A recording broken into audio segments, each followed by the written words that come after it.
Number 9. Michael Breyer. In the early 2010s, actor Michael Breyer, known for his role in the Ugly Betty series and Step Up 3D, was struggling with money and a waning career. It's believed that these aspects caused him to suffer a horrific mental breakdown. In 2010, Breyer used a 3-foot ceremonial Freemason sword to kill his mother, 55-year-old Yannick. The police were called to the woman's Brooklyn apartment after neighbors reported screams coming from the residence. They claimed having heard Breyer repeatedly shouting, "Repent," as well as Bible verses. Officers entered the apartment and were forced to use a taser on him. They found Yannick kneeling in a blood-splattered bathroom. She had nearly been decapitated after being repeatedly struck with the sword. Breyer would later claim that he'd done God's work and that he hadn't killed his mother but the demon inside her. Following a psychiatric evaluation, he was charged with second-degree murder and criminal possession of a weapon. Number 8. Lil' Kim. On September the 19th of 2005, Lil' Kim began serving a 366-day prison sentence at a federal detention center in Philadelphia for her conviction on charges stemming from a 2001 shootout outside a New York City radio station.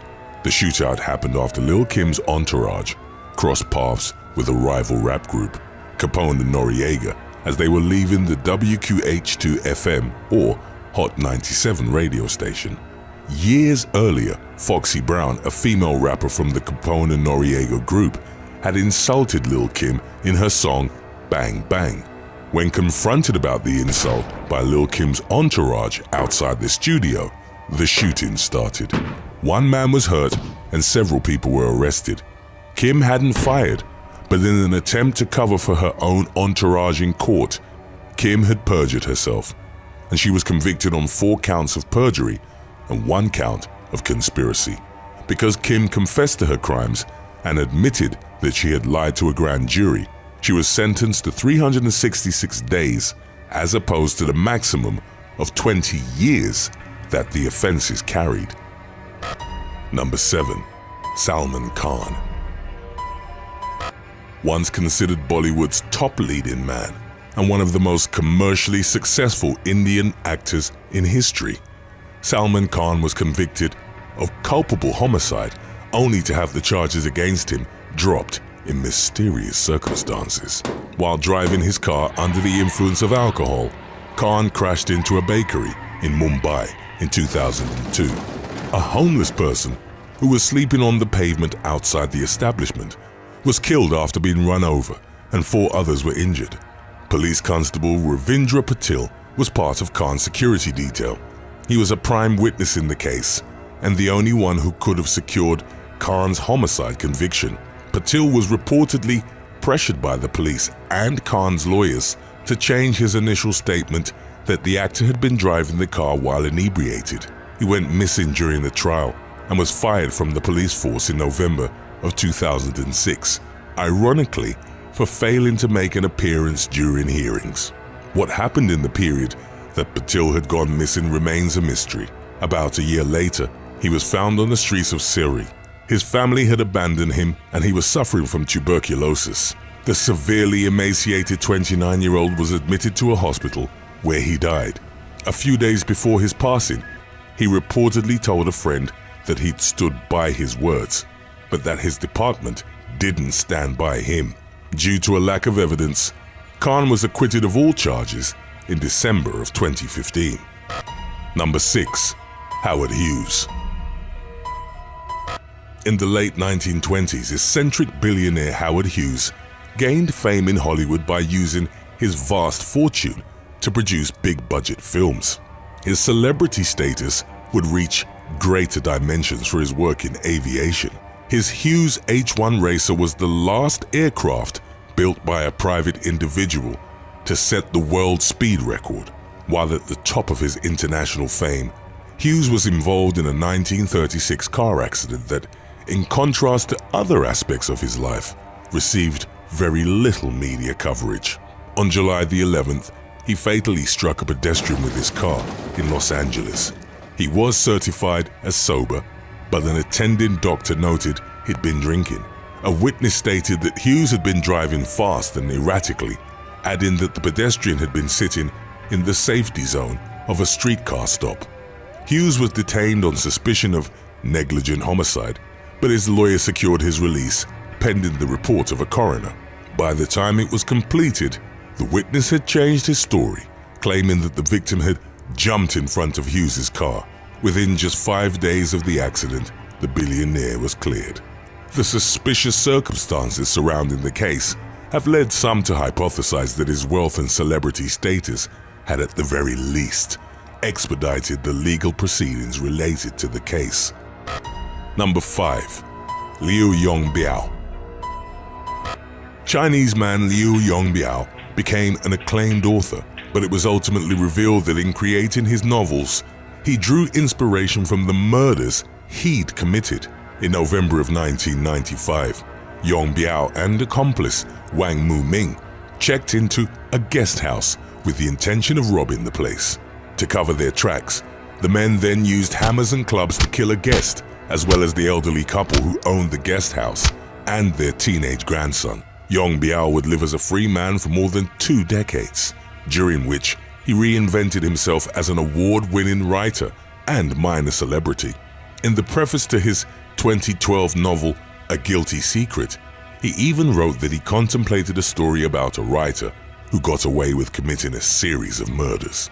The authorities had recovered a cigarette butt from the 1995 crime scene, from which they took a DNA sample. After looking at thousands of individuals and traveling through 15 provinces, they arrived at Yongbiao as a suspect. Undercover officers were able to trick him into providing a saliva sample by claiming they wanted to research his family tree. A lab test confirmed the match. Both Yongbiao and his accomplice were sentenced to death. Number 4. Don King. During his controversial career as a promoter, Don King became one of the most famous figures in boxing. He promoted some of the sport's most prominent names, such as Muhammad Ali, Mike Tyson, Roy Jones Jr., Bernard Hopkins, and many others. Before he got into boxing, however, Don King killed 2 people in incidents 13 years apart. Shortly after dropping out of university in the early 1950s, he ran an illegal bookmaking operation in northeastern Ohio. In 1954, King shot and killed a man who was reportedly trying to rob one of his gambling houses, an incident that was later ruled as a justifiable homicide. In 1967, Don King stomped a man to death. His victim was an employee named Sam Garrett, who owed him £600. He was convicted of voluntary manslaughter and spent 3 years and 11 months in prison. He was pardoned by the governor of Ohio in 1983. Throughout his career, King was investigated for possible links to organized crime, such as mob boss John Gotti. He pled the Fifth Amendment when questioned about his Gotti connection in 1992. He was also sued by a number of fighters, including Ali and Tyson, who claimed he'd stolen money from them. Number 3. Johnny Lewis. Actor Johnny Lewis started making TV appearances in his late teens, before landing a role on the first 2 seasons of the hit FX series Sons of Anarchy. In the early 2010s, Lewis suffered head injuries in a motorcycle accident. He declined getting an MRI, and in the aftermath, he started exhibiting behavior that was described as bizarre and erratic. From 2011 to 2012, he was arrested for hitting 2 men in the head with a bottle during a fight, as well as for trying to break into a woman's house. He was released in September of 2012, but a parole officer expressed grave concerns that he'd continue to be a threat to the community. 5 days later, Lewis killed his landlady, 81-year-old Carol Davis, by strangling her with his bare hands and striking her in the head. He also killed her pet cat. Lewis jumped a fence to an adjacent house, where he assaulted the homeowner and a house painter. He then returned to Davis's property, where he fell or jumped to his death from the patio roof or garage. No drugs or alcohol were found in his system, and the sudden spurts of violence were attributed to an undiagnosed psychological disorder. Number 2. Big Lurch. Rapper Big Lurch, who'd achieved some mainstream success with the group Cosmic Slopshop, was arrested in 2002 for the gruesome murder of his roommate. The rapper, born Antron Singleton, was living with 21-year-old Tanisha Isis and her boyfriend at an apartment in LA.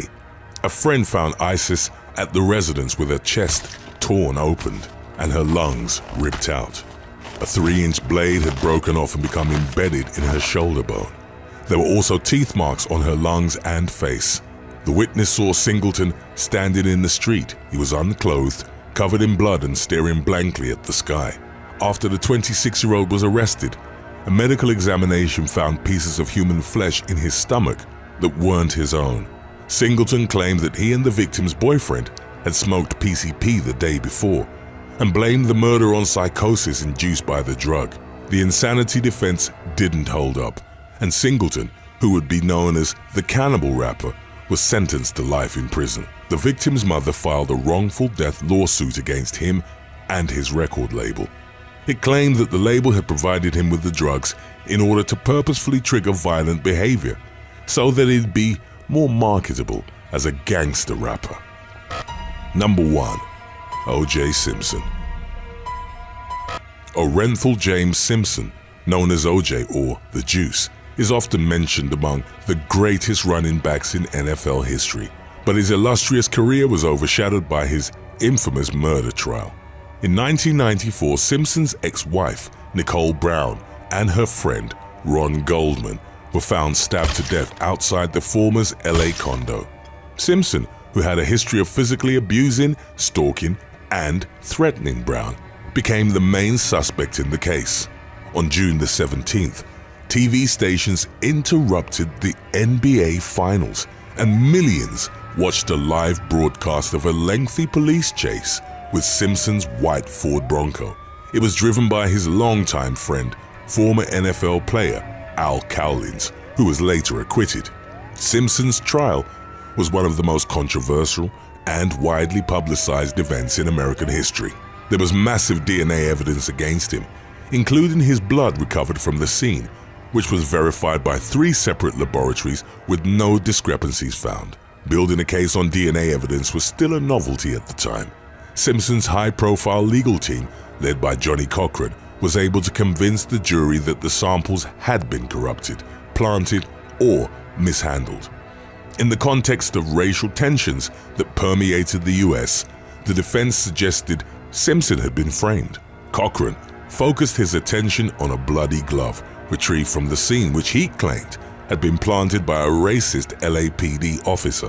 While still wearing a pair of latex gloves, Simpson tried on the glove and its pair during the trial, but they didn't fit, prompting Cochran to famously utter, "If it doesn't fit, you must acquit."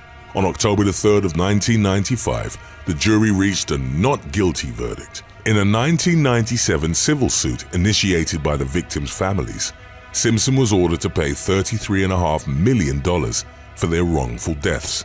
He remained a free man until 2008, when he was convicted of armed robbery and kidnapping. In 2007, he and accomplices broke into a Las Vegas hotel room and robbed a man of sports memorabilia at gunpoint. Simpson claimed that the memorabilia had initially been stolen from him. He was paroled after serving a mandatory 9-year sentence. Thanks for watching. If you could be roommates for a month with any celebrity, who would you choose and why? Let us know in the comments section below.